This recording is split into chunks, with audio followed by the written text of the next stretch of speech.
ఇంకొక చిన్న మంచి మాట ఏంటంటే, మన చుట్టూ ఉన్న వ్యక్తుల మధ్య ఏదైనా సమస్యని మనము పరిష్కరించాల్సి వచ్చినప్పుడు న్యాయం మాత్రమే చెప్పడం మన బాధ్యత.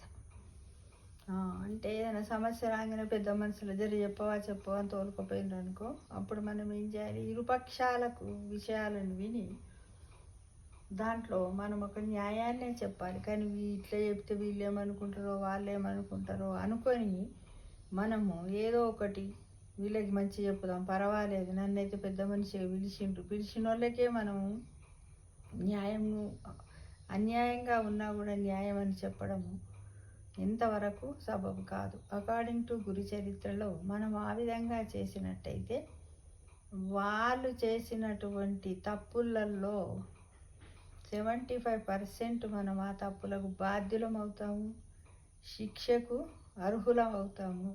కాబట్టి ఎవరైనా మనల్ని పిలిచినప్పుడు ఆ సమస్యలో ఉన్నటువంటి విషయాలన్నింటినీ క్షుణ్ణంగా అర్థం చేసుకుని న్యాయం మాత్రమే చెప్పడానికి మనం ప్రయత్నించాలి. కానీ వారికి అనుకూలంగా మాత్రం ఎప్పుడు కూడా ఎక్కడ చెప్పకండి, అబద్ధాలు చెప్పకండి. అకార్డింగ్ టు గురు చరిత్ర.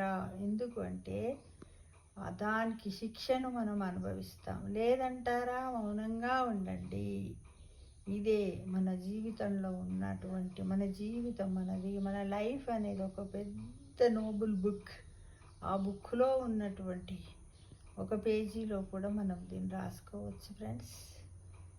Life is a big noble book అని గమనించండి.